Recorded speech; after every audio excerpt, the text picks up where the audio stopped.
네, 안녕하십니까. 국민대학교 손해수상 겸임교수 겸 법무법인에서 손해상사로 근무 중인 이윤석 박사입니다. 자, 오늘 알아볼 내용은요. 오토바이 사고로 인해서 발생한 후방 십자인대 파열에 대한 합의금 산정 내용입니다. 쉽게 말씀드린다면 오토바이 교통사고로 인해서 발생한 후방 십자인대 파열 합의 사례다, 이렇게 말씀을 드릴 수가 있고요. 혹시라도 먼저 말씀을 드린다면 궁금하신 점이 있으실 경우에는 영상 보시면 보통 모바일에서 보실 텐데요. 좀 확대해서 보겠습니다. 이렇게 나오면 여기 이렇게 삼각형 모양이 있어요. 이걸 클릭하시면 밑에 상담 신청란과 제가 직접 운영하는 카페를 링크를 해놨습니다. 그래서 이쪽 편한 대로 들어오셔가지고 질문 남겨주시면 제가 답변을 드리도록 하겠습니다. 자, 그러면 오늘의 사고 함께 보도록 하시죠. 이분 같은 경우에는요, 오토바이로 이제 배달을 하시는 분이셨어요. 근데 아무래도 오토바이로 사고가 발생했을 때, 교통사고 발생했을 때 후방 십자인대 또는 전방 십자인대가 끊어지는 경우가 종종 있습니다. 그래서 이분 같은 경우에는 보시면 차트에서 오토바이 교통사고라는 것을 확인하실 수가 있고요. 그 다음에 특이 기저질환은 없었습니다. 그래서 내원 당일 오토바이 타고 직진하던 중에 좌회전하던 승용차, 아주 자세하게도 적어주셨죠. 차 종까지 프라이드라고 Y 교통사고로 119 통해가지고 이 대학병원 응급실로 실려온 사고였습니다. 오토바이 운전자셨고 당시 헬멧을 착용한 상태였다고 함, 이렇게 돼 있죠. 보통 오토바이 사고에서 또 하나의 쟁점이 헬멧을 썼냐 안 썼냐 가지고 시비가 좀 붙는 경우가 있는데요. 이 경우에 119를 통해서 왔을 경우에는 119 기록지에 또는 응급실 경과 기록에서 이런 식으로 헬멧 착용 여부에 대해서 체크를 하기도 합니다. 혹시 체크가 안 된 경우가 있을 수도 있으니까 헬멧을 착용하고 있었을 경우에는 그 부분에 대해서도 진술을 하는 것이 좋습니다. 또는 파손된 헬멧에 대한 거라도 갖고 계시든가 사진을 찍어 두시든가 하는 게 사실은 좋은데, 물론 큰 사고가 나서 정신이 없으면 그런 걸 챙기기가 사실 힘들겠죠. 그래서 어쨌든 이분 같은 경우에는 다리를 다치셨기 때문에 다행히 머리는 괜찮으셨고 이렇게 진술이 됐었습니다. 그래서 진단서를 보시면 우측에 있는 슬관절 후방 십자인대 파열 진단을 받으셨고요. 이 후방 십자인대는 전방 십자인대와 후방 십자인대, 십자인대가 두 가지가 있는데 전방보다 약 1.5배 정도 두껍습니다. 전방 십자인대 두께가 약 1cm에서 1.5cm 사이라면 후방은 2에서 3cm 정도의 두께를 보이고 있습니다. 그러다 보니까 잘 파열되지 않고 한번 파열되면은 전방 십자인대보다는 아무래도 치료받는 데 시간이 걸리죠. 결국 후방 십자인대 파열이 심각해서 재건수를 시행하셨고요. 후방 십자인대 파열 재건수를 시행했습니다. 요즘에는 타가곤도 있고 자가곤도 있지만 대부분 인공합성 인대를 사용하고 있죠. 그 인대를 이용해서 재건수를 했고 8주간 진단을 받고 치료를 받았습니다. 그래서 결국 입원 같은 경우에는 사실 대학병원에서 많이 시키지 않죠. 그러다 보니까 대학병원에서 입원은 짧게 하셨지만은 후방 십자인대 파열, 무릎과 무릎 관절통을 주소로 해서 입원 치료를 받으셨다는 걸 확인할 수 있습니다. 자, 그렇다면은 후방 십자인대 파열에 대해서 발생했다, 합의금 산정할 때 뭘 어떻게 해야 될까요? 절차는 어떻게 될까요? 처음에는요, 제가 항상 말씀드리는 부분이지만 간단하게 생각하셔야 됩니다. 나 후방 십자인대 파열 됐는데 합의를 지금부터 미리 걱정할 필요는 없죠. 사고가 난 지 얼마 안 됐을 때는요, 재활, 치료 여기에만 전념하시면 됩니다. 보통 후방 십자인대 파열은 어디까지나 무릎이 꺾이는 것보다는 무릎이 흔들리는 동요 검사를 통해서 후유 장애를 결정하게 되는데, 그 부분을 지금부터 이렇게 걱정하실 필요는 없는 것이, 보통 3개월까지는요 검사를 하기도 어려울 뿐만 아니라 검사를 해도 제대로 된 측정치가 안 나옵니다. 왜냐하면 무릎에 붓기가 있기 때문이죠. 무릎에 붓기가 다 빠져야지만이 그때 비로소 동요 검사를 했을 때 정확한 동요 수치를 알 수가 있습니다. 그럼 한번 정리를 한 메모장을 보도록 하시죠. 자, 먼저 제가 보기 좋게 정리를 했는데요.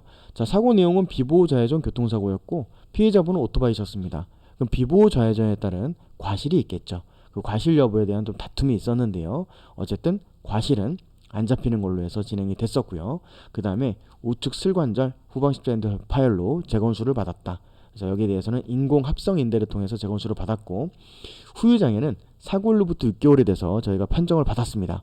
당연히 수술했던 병원에서는 장애가 없거나 적게 남았다고 하죠.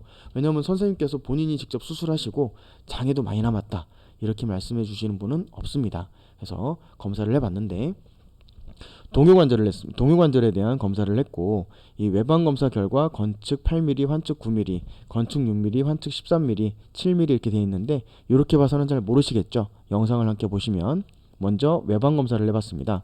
사실 후방 십자인대 파열은 외반보다는 뒤로 밀리는 게 더 중요하긴 한데요. 저는 꼭 한번 해봅니다. 혹시라도 차이가 좀 있으면 그 부분에 대한 것도 어필을 할 수 있기 때문에 검사를 받아봤더니 닫힌 쪽 핀이 들어가 있죠. 닫힌 쪽에는 지금 외반으로 밀어봤을 때 9mm 정도 벌어지는 걸 확인할 수 있고요. 그다음 안 닫힌 쪽을 비교해 보니까 8mm 정도 나왔습니다. 그럼 약 1mm 차이거든요. 그럼 1mm 차이라면 사실 그날 컨디션에 따라서 차이가 날 수 있는 수치이기 때문에 사실 이거는 큰 유의미한 차이는 없다. 이렇게 결론 내렸고요. 뒤로 밀어보니까 뒤쪽은 좀 차이가 났습니다. 보시면 화살표로 좀 띄워볼게요. 이렇게 보셨을 때 이렇게 밀리는 걸 보시면 6mm 정도 밀렸다는 걸 확인할 수가 있습니다. 이게 건측입니다. 건측도 뒤로 밀면 이렇게 밀립니다. 6mm에서 많이 밀리시는 분은 7, 8mm도 밀리는 경우가 있어요. 그럼 닫힌 쪽은 얼마나 밀렸냐? 아니요. 체크하고 닫힌 쪽은 보시면 이렇게 돌리겠습니다. 반대쪽이기 때문에 우측이죠.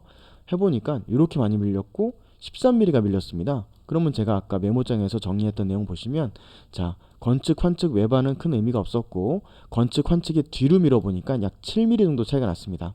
그럼 7mm 차이 났으니까 맥브라이드 방식에서는 29%를 보통 풀로 보고 있거든요. 이 내에서 주도록 되어 있는데 맥브라이드 방식에 대한 지침서에서 5mm 이상이면 대략 2분의 1을 준다라는 내용은 있습니다. 자 그럼 여러분들이 5mm 이상 나왔으니까 2분의 1을 주십시오 선생님 라고 얘기했을 때 아니요 제가 봤을 때는 2분의 1이 아니라 3분의 1인 9.6%밖에 못 드리겠는데요 라고 했을 때 왜요? 지침서에는 이런 내용이 나와 있는데요 라고 했을 때 의사 선생님들이 아 제가 잘못했군요 그렇게 드리겠습니다 라고 할까요? 그렇지 않습니다.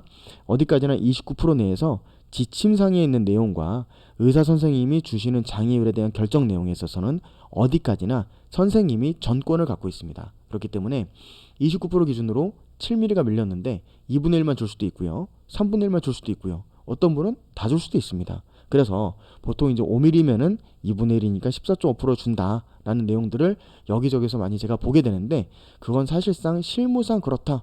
보험회사에다가 5mm 나왔는데 9.6% 받았어요. 하지만 야 실무상 2분의 1 주지 않냐? 9.6% 받아왔지만 14.5%로 해서 합의금 산정해줘 라고 하면 어떤 보험회사 직원이 알겠습니다 라고 하겠습니까? 그렇지 않죠. 그래서 5mm 이상이면 무조건 14.5%가 된다라는 것은 여러분들이 그 생각은 버리셔야 됩니다. 왜냐하면 하나의 또 복병 영구장애와 한시장애 구분이 있거든요. 어떤 분들은 5mm 이상이네요. 2분의 1 14.5% 한시 5년 이렇게 주기도 합니다. 그럼 선생님 이제 시간이 지나면 근력이 약화되게 되고 약화되게 되면 동요가 점점 심해질 텐데 한시장애가 말이 됩니까? 라고 물어봤을 때 역시 선생님들이 아 죄송합니다 라고 하진 않겠죠. 어디까지나 정권 사안이기 때문에 십자인대 파열에 대해서 검사를 어떻게 하느냐도 굉장히 중요하지만 어떤 선생님이 판정하느냐도 사실 굉장히 중요합니다. 그래서 어쨌든 5mm 이상이면 2분의 1 14.5% 한시장애 뭐 이렇게 나올 수도 있고 아니면 영구장애 나올 수도 있습니다. 저희는 대부분 영구로 처리를 하지만 신체 감정 해보면은요 소송에서 1시가 나오는 경우도 있다는 점 참고해 주시고요. 또 10mm 이상이면 29% 이렇게 나옵니다. 그래서 저희도 웬만하면 위험 부담을 감수하지 않고 소외로 진행하는 경우가 사실은 많겠죠. 그래서 어디까지나 영구장애로 처리를 많이 하고 있고 다만 변수에서 여러분들 그냥 아무 데서나 가셔가지고 장애 받았다가는 한시장애가 나오는 치명적인 실수가 발생할 수도 있기 때문에 후유장애 판정 이거 정말 중요합니다. 하시기 전에 그냥 하셔서는 절대 안 된다는 점 미리 말씀드리고요. 그래서 이분 같은 경우에는 저희가 보통 후유장애 진행을 다 했고요. 해본 결과 진단서가 이렇게 나왔습니다. 조금 숙소에서 보시면 이런 식으로 후유장애 진단서를 받았고요. 우측 슬관절 후방 십자인대 파열에 대해서 이분 같은 경우에는 쭉 검사 결과 7mm 나왔잖아요. 그래서 5mm 이상의 후방 동요 관찰됨이라고 해주시고 여기에 대해서 5mm니까 2분의 1 14.5%를 주셨을까요? 보면은 3분의 2 29%에 3분의 2 해서 19.3%의 영구 장애를 받았습니다. 아까 제가 설명드렸죠. 저희는 어디까지나 동요가 있으면 영구로 받습니다. 영구로 받아서 처리하는 게 맞다라고 생각하고요. 왜냐하면 그냥 저희가 어거지를 쓰는 것이 아니라 나이가 들수록 허벅지, 대퇴사두근의 근력은 약해지게 됩니다. 그러면 대퇴사두근의 근력이 약해질수록 동요 흔들리는 건 심해질 수밖에 없습니다. 나이가 들수록 대퇴사두근이 강해지는 경우는 운동선수들도 그렇게 유지하기가 힘듭니다. 일반인으로서 이게 한시다, 동요가 한시다, 제 기준에서는 용납이 안 됩니다. 그래서 이렇게 항상 진행을 하고 있고요. 19.3%를 받았습니다. 받아가지고 진행을 했고요. 자, 그럼 이렇게 장애를 끊어가지고 청구했습니다. 과연 보험회사에서 알겠습니다라고 했을까요? 그러진 않겠죠. 그래서 이어지는 내용은 이어지는 컨텐츠에서 다시 또 이어서 설명을 드리도록 하겠습니다. 왜냐하면 내용이 너무 길어지다 보니까 가급적이면은 자세하게 설명하되 내용을 좀 잘라서 가는 게 나을 것 같아서 이렇게 하도록 하겠습니다. 먼저 1부 클로징 멘트 하고 마치도록 하죠. 궁금한 점은 포털 검색에서 손해선사 이윤석 이용한 상담 신청 또는 이 대표번호 있는데요. 아무래도 이 번호보다는 아까 보여드렸던 여기 상담 신청을 통해서 또는 카페 통해 가지고 저한테 질문을 남겨주시면 제가 확인해서 답변을 드리도록 하겠습니다. 그럼 이어지는 2부에서 이 사건에 대한 결말 말씀드리도록 하겠습니다. 감사합니다.